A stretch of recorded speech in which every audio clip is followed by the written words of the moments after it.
Welcome to my channel. We are reading Little Women by Louisa M. Alcott.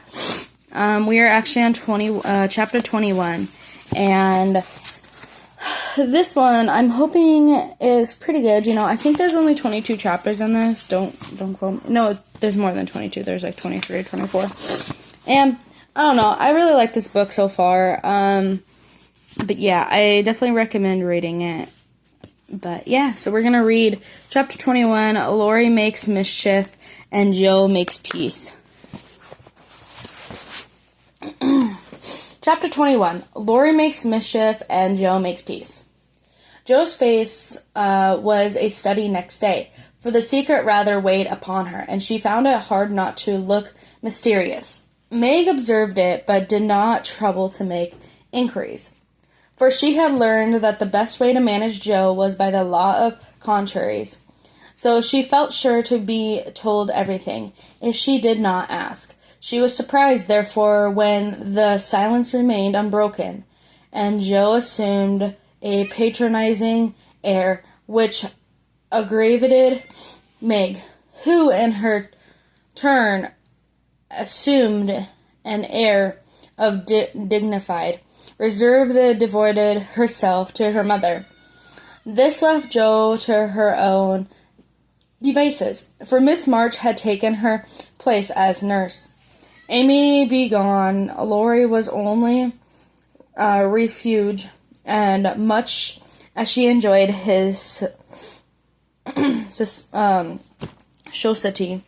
I can't even pronounce today, she rather dreaded him. Just then she feared he would coax her secret from her. She was quite right, for the mischief-loving lad no longer suspected a mystery than he settled himself to finding it out. I'm trying to get comfortable, guys. Sorry. Okay.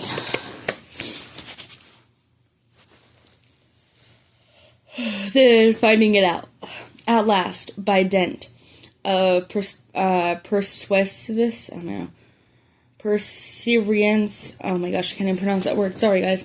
He satisfied himself that it concerned Meg and Mr. Brooke, feeling indignant that he was not taken into his tutor's confidence. He set his wits to work to devise some proper retaliation. Meg, meanwhile, was absorbed in preparations for her father's return. But all of a sudden, a change seemed to come over her, and for a day or two she quit unlike herself. She started when spoken to, blushed when looked at, and sat over her sewing with a timid, troubled look on her face. To her mother's inquiries, she answered that she was quite well, and Joe's she silenced by begging to be let alone. She feels it in the air, love. I mean, she got most of the symptoms. Is twittery and cross, don't eat, lies awake, and mopes in corners. I caught her singing that song about the silver-voiced brook, and once she said, John, as you do, and then turned as red as a poppy. Whatever shall we do? Said Joe. Nothing but wait. Let her be kind and patient, and father's coming. We'll settle everything, replied her mother. Here's a note to you, Meg, all settled up. How old? Teddy never seals mine, said Joe. Next day, as she disturbed the contents of the little post office, Miss March and Joe were deep in their own affairs, when a sound from Meg made them look up to see staring at her note with a frightened face. My child, what is it? Cried her mother, running to her while Joe tried to take the paper which had done the mischief. It's all a mistake. He didn't send it. Oh, Joe, how could you do it? And Meg hid her face in her hands, crying as if her heart was quite broken. Me? I've done nothing. What's she talking about? Cried Joe, bewildered. Meg's mild eyes kindly with anger as she pulled a crumpled note from her pocket and threw it at Joe, saying reproachfully, You wrote it, and that bad boy helped you. How could you be so rude, so mean, and cruel to us both?" Joe hardly heard her, for she and her mother were reading the note, which was written in a particular handwriting. "My dearest Margaret, I can no longer restrain my passion and must know my fate before I return. I dare not tell your parents yet, but I think they would consent if they knew that we adored one another. Mr. Lawrence will help me to some good place, and then, my sweet girl, you will make me happy to imperil you, and say nothing to your family yet, but send one word to Hope through Laurie to your devoted John." "Oh, the little villain, that's the way he meant to pay me for keeping my word to Mother.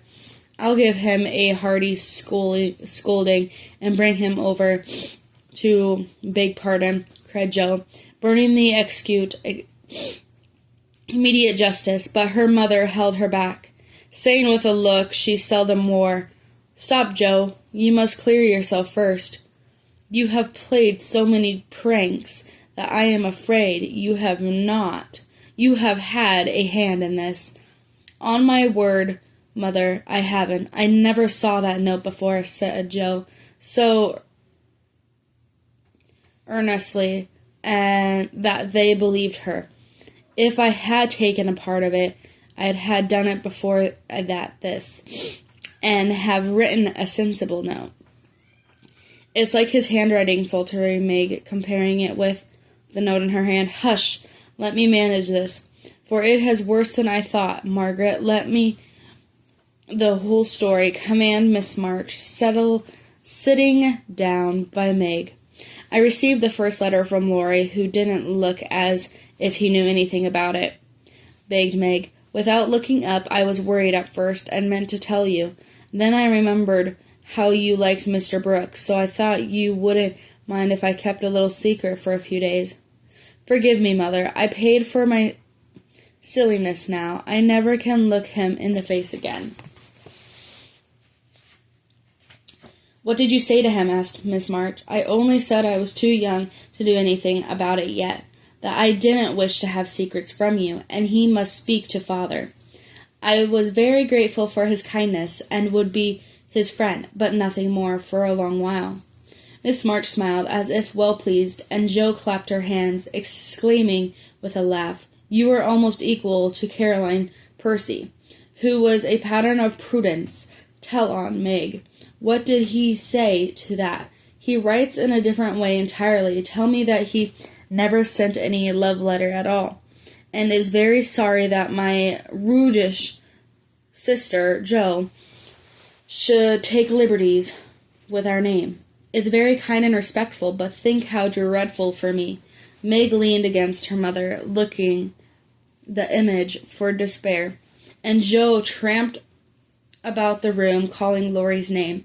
All of a sudden she stopped, caught up to 2 notes, and after looking at them closely, she said decidedly, "I don't believe Brooke ever saw either one of these letters. Teddy wrote both. And keep yours to crowd over me because I wouldn't tell him my secret." "Don't have any secrets, Joe. Tell it to Mother and keep out of trouble, as I should have done," said Meg warningly. "Bless you, child, Mother told me." "That will do.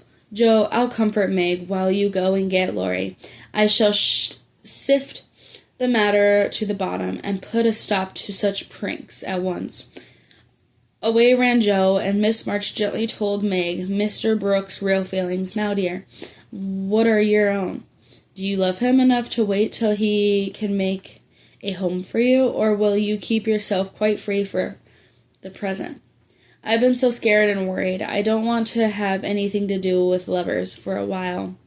"Perhaps never," asked Meg patiently. "If John doesn't know anything about this nonsense, don't tell him, and make Joe and Laurie hold their tongues. I won't be deceived or plagued and made a fool of. It's a shame." Seeing that Meg's unusual gentle temper was roused, and to her pride by her mischief joke. Miss March soothed her by the promises of the entire silence. The instant Laurie's step was heard in the hall, Meg fled into the study, and Miss March received a culprit alone. Joe had not told him why he was wanted, but he knew the minute he saw Miss March's face, and stood twirling his hat with a gentle air. Joe was dismissed, and chose to march up and down the hall like a sentinel, having some fear in the prisoners might bolt. The sound of voices in the parlor rose and fell for half an hour. But what happened during the interview the girls knew. When they were called in, Laurie was standing by their mother, with such a pendant face that Joe forgave him on the spot. Meg received his apology, and was much comforted by the assurance of Brooke. Knew nothing of the joke. I'll never tell him my dying day. Wild horses shan't drag it out of me, so you'll forgive me, Meg, and I'll do anything to show how out and out I am sorry, he added, looking very ashamed. I'll try, but it will be very ungentlemanly thing to do. I didn't think you could be so sly and malicious, Laurie replied Meg. It was altogether ambitiable, and I don't deserve to be spoken to for a month. But you will, though, won't you? And Laurie folded his hands together with such an imploring gesture, and rolled up his eyes in such a repentant way as he spoke in his persuasive tone, that it was impossible for a frown upon him. Meg pardoned him, and Miss March's grave face relaxed. Joe stood aloof, trying to harden her heart against him, and succeeding only in priming up her face into the expression of the entire disapprobation.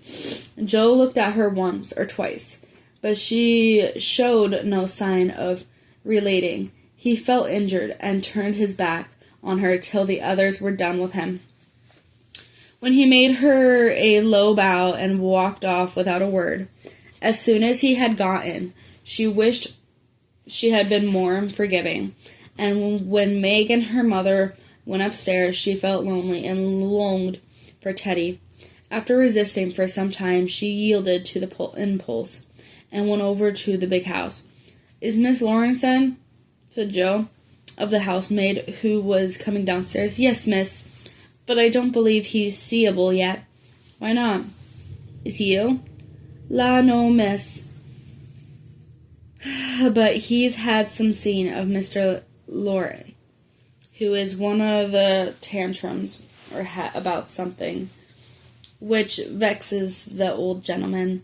So I disturb not night him. Where's Laurie? Shut up in his room. And he won't answer. I don't know what's to come to dinner. I'll go and see what the matter is. I'm not afraid of either of them. Up went Joe and knocked smartly on the door of Laurie's little study. Stop that, or I'll open the door and make you, called out the young gentleman. Joe pounded again. The door flew open, and she bounced before Laurie could recover from his surprise. Seeing that he really was out of temper, Joe assumed to contribute expression, and going down upon her knees and meekly, please forgive me for being so cross. I came to make it up. It's all right. Get up. Don't be a goose, Joe, was the camphor reply of her petite. Thank you, I will. Could I ask what's the matter? I've been shaken, and I won't bear it, growled Laurie indignantly. Who did it? Demanded Joe. Grandfather. If it had been anyone else, I'd have. And the injured young finished his sentence by the energetic gesture of the right arm. That's nothing. I often shake you, and you don't mind, said Joe soothingly. Pooh. You're a girl, and it's fun, but I'll allow no man to shake me. I don't think anyone would care to try it if you looked as much like a thundercloud as you do now. Why were you treated so just because I wouldn't say what your mother wanted for me for. I promised not to tell, and of course I wasn't going to break my word. Couldn't you satisfy your grandpa in any other way? No, he wouldn't have the truth. I'd have told my part of the scrape if I could without bring Meg in. As I couldn't, I held my tongue and bore the scolding till the old gentleman collared me. Then I got angry and bolted for fear I should forgive myself. It wasn't nice, but he's sorry, I know. So go down and make up. I'll help you. Hanged if I do. I'm not going to be lectured and pummeled by anyone, just for a bit of folk. I was sorry about Meg, and I begged pardon like a man. But I won't do it again. When I wasn't in the wrong. He didn't know that. He ought to trust me and not act as if I was a baby. It's no use, Joe. He got to learn that I'm able to take care of myself, and I don't need anyone apron string to hold on by. What pepper pots are you? Sighed Joe. How do you mean to settle this affair? Well, ought to beg pardon, and I believe me when I say I can't tell him what the row about. Bless you, he won't do that. I won't go down till he does. Now, Teddy, be sensible. Let it pass, and I'll explain what I can. You can't stay here, so what's the use of being melodramatic? I don't intend to stay here long anyway. I'll slip off and take a journey somewhere, and when Grandpa misses me, he'll come around fast enough, I dare say, but you ought not to go and worry him. Don't preach. I'll go to Washington and see Brooke. It's gay there. What fun you'd have. I wish I could run off too, said Joe, forgetting her part of the mentor of lively vision of martial life as at the Capitol. Come on, then. Why not? You go and surprise your father. It would be a glorious joke. Let's do it, Joe. We'll leave a letter saying we were all right and trout at once. For a moment Joe looked as if she agreed. For wild as the plan was, it suited her.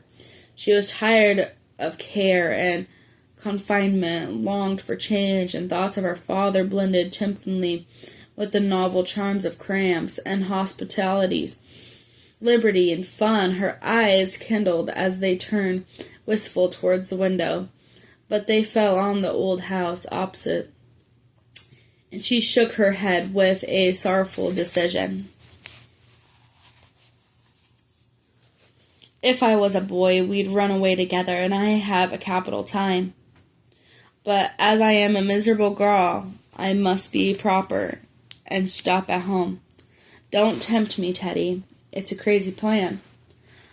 That's the fun of it, begged Laurie. Hold your tongue, cried Joe, covering her ears. I know Meg would wet blanket such a proposal, but I thought you were more spirited, began Laurie. Bad boy, be quiet. Sit down and think of your own sense. Don't go making me add it to mine. If I get your grandpa to apologize for the shaking, will you give up running away? Asked Joe. Yes, but you won't do it, answered Laurie. If I can manage the young one. I can't, the old man muttered Joe as she walked away. Come in. And Mr. Lawrence's gruff voice sounded gruffer than ever as Joe tapped his door. It's only me, sir, come to return the book, she said blandly as she entered. Want any more? Asked the old gentleman, grim and vexed, but trying not to show it. Yes, please. I like old Sam so well I think I'll try the second volume, returned Joe, hoping to propitiate him by accepting the second dose of Boswell's Johnson, as he had recommended that lively work. The shaggy eyebrow unbended a little as he rolled the steps towards the shelf where the Johnsonine lecture was placed, Jo skipped up and, sitting on the top step, affected to be searching for her book, but was really wondering how best to introduce the dangerous object to her visit. Mr. Lawrence seemed to suspect that something was brewing in her mind.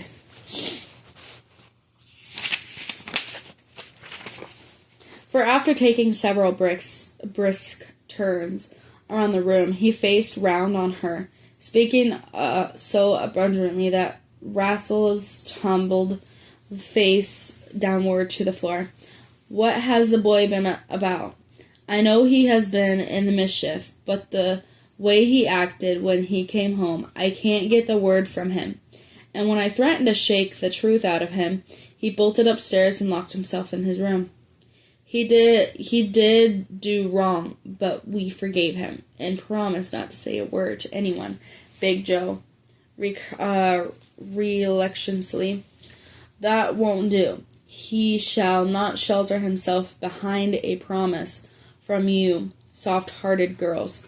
If he's done anything amiss, he shall confess, beg pardon, and be punished. Out with it, Jo." Mr. Lawrence looked so alarming that Jo would have gladly ran away if she could, but she was perched aloft the steps, and he stood at foot a lion in a path. So she had to stay and brave it out. "Indeed, sir, I can't tell. Mother forbid it. Laurie has confessed, asked pardon, and be punished. Quite enough. We don't keep silence and shield him, but someone else, and it will make more trouble if you interfere. Please don't. It was partly my fault, but it's right now.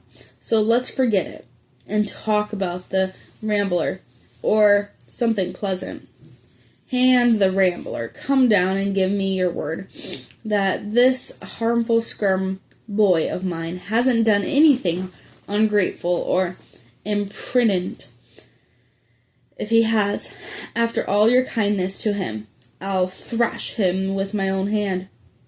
The threat sounded awful, but did not alarm Jo, for she knew the irascible old man would never lift a finger against his grandson, whatever he might say to the contrary. She obediently descended and made a light of a prank as she could without betraying Meg and forgetting the truth. Well, if the boy held his tongue because he promised and not be obstinate, I'll forgive him. He's a stubborn fellow and hard to manage," said Mr. Lawrence. So am I. But a kind word will groven me when all the king's horses and all the king's men couldn't," said Jo. "You think I'm not kind to him, hey?" as a sharp answer. "Oh dear no, sir. You are rather too kind sometimes, and then just a trifle hasty when he tries your patience. Don't you think you are?" Jo was determined to have it out now, and tried to look quite placid, though she quaked a little after she bold speech. To her great relief, the old gentleman only threw his spectacles on the table with a rattle and exclaimed frankly, "You're right, girl. I am. I love the boy, but he tries my patience past bearing, and don't know how it will end. If we go on so, I'll tell you he'll run away."